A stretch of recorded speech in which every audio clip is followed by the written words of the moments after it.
What's going on, everyone? My name is SiahZ, and welcome to our Bow Lightning Huntress Amazon bow build that is on a 10 divine budget that's still able to achieve 70 to 80 million DPS, killing pinnacle bosses and even doing like 2-man pinnacle boss carries really easily, having really good clear as well, being able to screen wide and off-screen clear as well, thanks to running our Herald of Ash and our Herald of Thunder paired with a new unique quiver. The build overall is insanely good, it's on a really small budget, and it really does everything that you need it to do. Before I get into the video, if you guys do enjoy this type of content or you're liking the build guides and stuff that I'm doing on the channel, if you consider hitting a like on the video and a subscribe to the YouTube channel, it really does help, and it really helps out with the YouTube algorithm. I also should be live right now streaming on YouTube and Twitch. Link for that will be in the description as well as the comment section of the video. All right, let's get right into it. So the first thing we get into here is the gear. For the bow, we are going to be rolling a Gemini bow. This is going to have bow attacks, fire, and additional arrow on the implicit, which will allow us to have better clearing, allow us to have a little bit more damage thanks to shot cutting and stuff.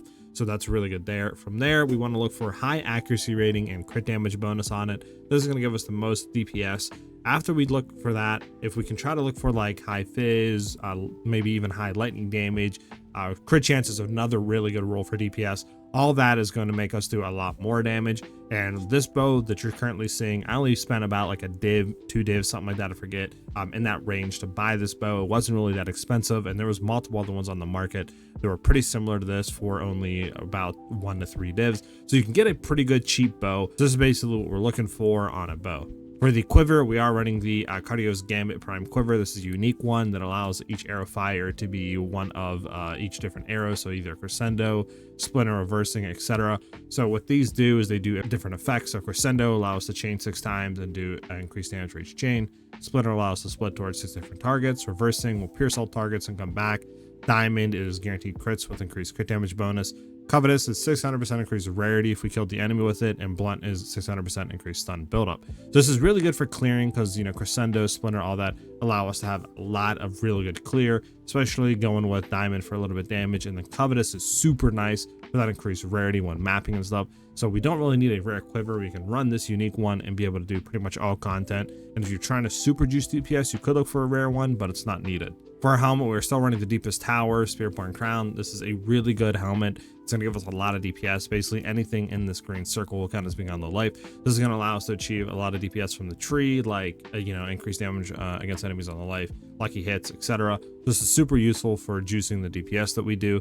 From there, on our boots, we are going to be running high evasion rating boots. Now, honestly, looking back on it, probably running hybrid evasion energy shield would be better in this instance. Since we are running energy leech, we have, basically ways to keep the energy shield fully capped. So running like higher energy shield probably would be better for survivability. So you can look for hybrid or evasion in this case. I just wasn't able to find anything good for hybrid, but so going for that, we do need to try elemental res on the boots. Obviously, if you can get increased move speed and all that, should be pretty easy to find. There was multiple ones on the market that were like this for only a divine or 2. From there, on our gloves, we are running the Ascent to Sanguis Feud of Wraps. This allows our life leech to be converted to energy shield, meaning that we can, go roll life leech on like a ring or something, get these gloves, and now we have energy leech. So this is how we're able to keep the energy shield of the build up 100% of the time. For the body armor, again, we want a hybrid energy shield evasion rating. This is going to give us the most survivability for the build. And then just look for tri elemental res, and if you can roll high life, you can also look for that. You look for spirit as well, but it's probably going to be more expensive. For the accessories, for our belt, we are running tri res again. This just frees up running it on like the rings and stuff like that, right, and the amulets, so we can look for better DPS rings, better amulets and stuff like that for defensive layers.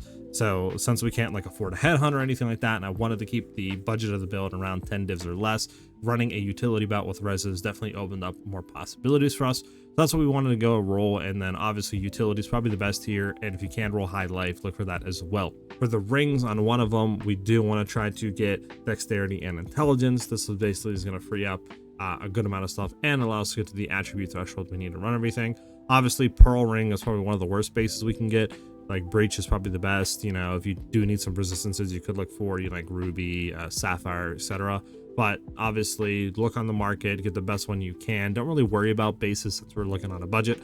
but we want to look for high lightning damage to attacks and increased lightning damage if we can on there, obviously with the dex intelligence, and then anything else on top of that like cold, physical, damage to attacks, anything like that will be more DPS. For the other ring, we do need an on-set ring so we can run everything in the build and all of our skills. Again, looking for high lightning damage and increased lightning damage. We do need to roll strength at least on one of the rings or on the amulet to be able to actually equip the helmet.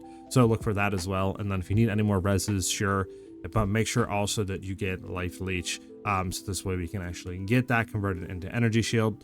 And for the amulet, we are running a jade. This is just nice so we can get a lot of additional dexterity to the build. Again, I wanted to roll dex on here so we can get to that 212 dex threshold. So that's why we went ahead and jade.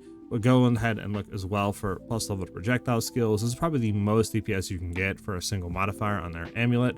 Obviously, you could look for like crit damage instead of like life regen here, or crit chance, but that might be pretty expensive to try to fight all of that. For the defensive layers, getting increased evasion and maximum energy shield is the best. This will give us a lot more overall to the build and will increase the survivability, so look for that. And obviously for the anoint, we are going for storm charge. The increased elemental damage is really nice, plus the crit chance is really nice as well. For the back bar, we're still running the wand combo with the shield. Just look for increased crit chance and increased chance to shock. This is the two best modifiers. On the shield, we are looking for the effigy of cruelty. This just allow our critical hits with spells to apply stacks of critical weakness, and this just gives us more crit chance to our base. So basically doubles our crit chance and adds a lot of overall DPS because of that. So go ahead and run that on the back bar, and you want to basically set our like ball lightning and stuff like that to weapon set 2. So this way we can take full effect of the effigy of cruelty and stuff.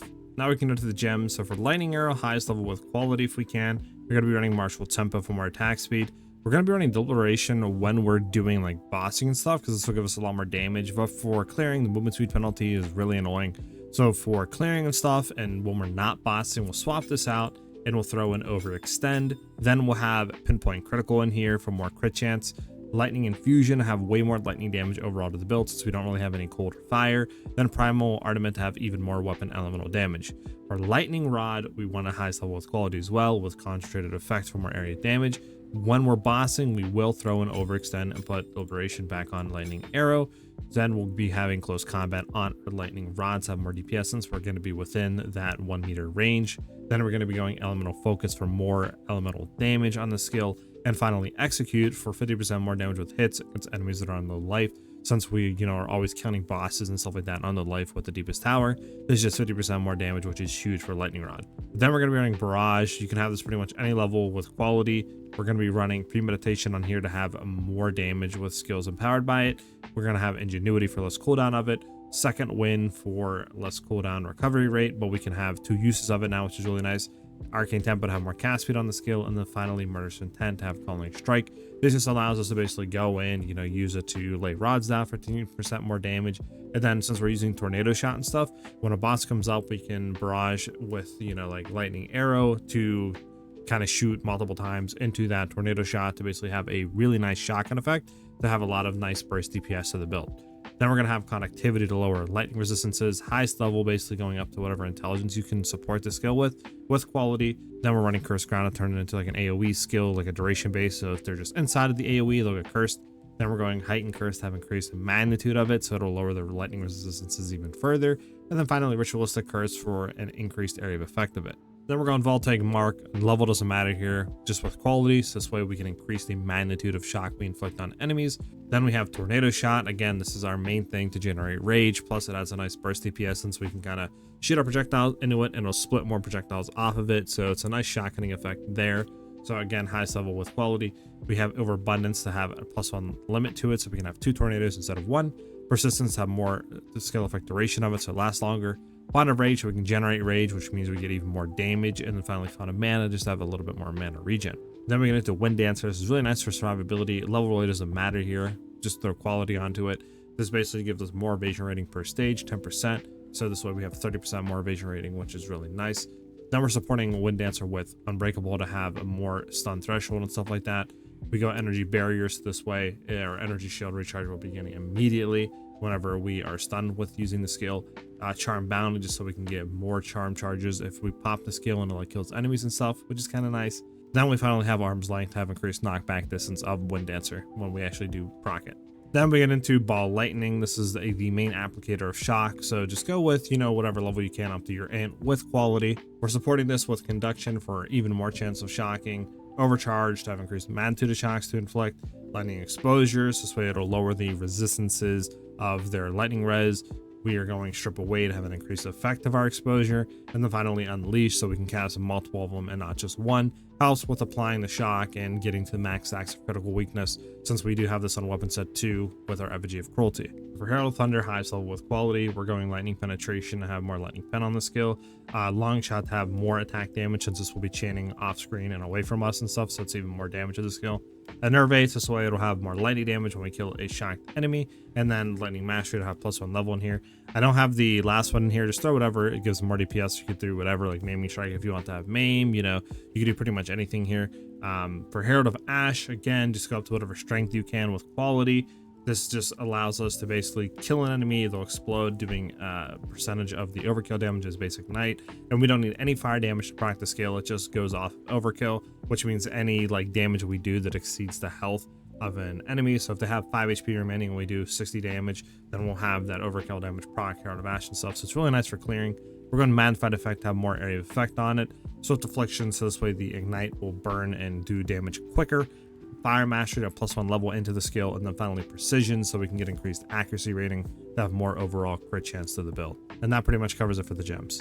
Now we can get into the tree. So for the Ascendancy, we are going to go Critical Strike. This just allows 25% of our excess chance to hit with attacks to be added as critical hit chance, which is nice, adds a lot of overall DPS, and since we're accuracy stacking, we can take full effect of this. Then we're going to take Penetrate. 25% of the accuracy rating on the weapon will be added as physical damage, so it's really good there, and that's the reason why we want to look for high accuracy rating on our bow.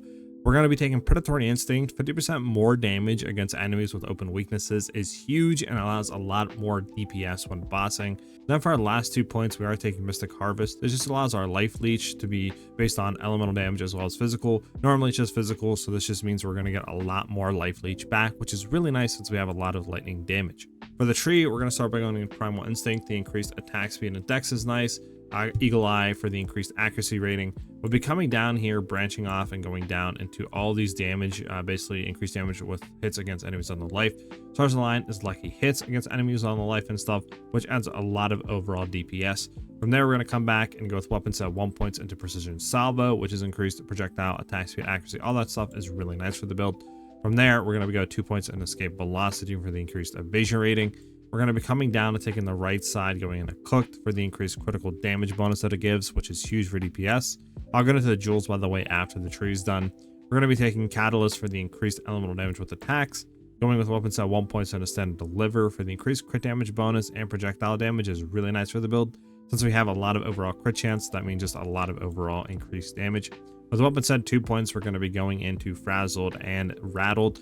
The increased shock duration and magnitude of shock and all that allows us to do a lot of DPS. From there, we're going to be going with weapon set 1 points into Acceleration for the increased skill speed and move speed is pretty nice for the build. Same with weapon set 1 points into Falcon Dive. Since we have a lot of accuracy rating, this means we're going to get a lot of attack speed back, which is really nice for the build.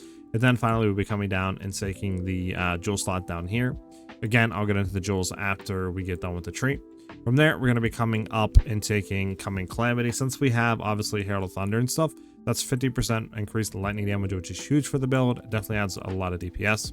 We'll be taking all the right sides, like Heartbreaking for the increased crit damage and strength, Heart Stomping, the increased crit chance and intelligence, and then finally Struck Through, which is 1% more crit chance of the base, which is huge overall and adds a lot of DPS since we are crit focused and stuff. From there, we're going to be going in and taking Enhanced Reflexes and taking Beastal Skin. This sets a lot of overall increased evasion rating and allows us to get up to about that 70% chance to evade mark, which is really nice for survivability since we're on a budget. We'll be taking basically Throat Seeker with weapon set 1 points for the increased crit damage bonus again, which is super huge with the build. We'll be going into Exposed to the Storm. The lightning pen that we get leading up to it's really nice, as well as the increased crit chance against enemies with lightning exposure. And since we always inflict it, that's just free crit chance and lightning pen, which is huge. We'll be taking Spectral Ward since we are running a hybrid body armor with evasion energy shield. This just makes it to where we get basically more maximum energy shield per evasion rating on our body armor, which is super huge and has a lot of overall survivability. From there, we're going to be taking this jewel socket, heading up and taking this full crit cluster at the top again. So a True Strike, again, is just like crit chance plus dex to the build, which is nice. Jugular increase crit damage bonus and intelligence, allows us to, you know, get more DPS plus reach those attribute thresholds we need. Then finally, the like left side here, this damage on critical stuff leading into deadly force is like 70 or 80% or something like that. I forget. Increased damage if we've dealt a crit recently, which is huge. And since we're always critting, we always have that increased damage. Plus a little bit increased crit chance we get from deadly force is a nice added bonus. From there, with weapon set 2 points, we are going to come down and take like General Electric, Harmonic Generator, Unbound Forces. All this gives us like increased shock duration, increased magnitude of shock, and allows us to basically get to that 100% shock magnitude to do all that increased juicy DPS that we're doing with the build. From there, for our jewels, we are running a controlled Metamorphosis. Look for a massive ring here and lowest all elemental res and chaos resistances you can possibly find on there. But massive ring is what we're looking for on the radius. This just allows us to basically pick any skills between these two blue lines without connecting it on the tree. So we're able to take like Moment of Truth for the increased crit chance and stuff like that for free. I do take 2 points here for the increased evasion and energy shield. It allows us to have a lot better survivability. We're taking Staggering Palm for that increased crit damage bonus that it gives, which is nice for DPS. Then finally, Wild Storm, 50% more maximum lightning damage, which is really nice. Since we have lucky hits, we can like double roll, right, our values. So the more maximum that we have of a DPS like damage value, the better lucky hits DPS increase is going to be. So this is really nice and plays really well into that.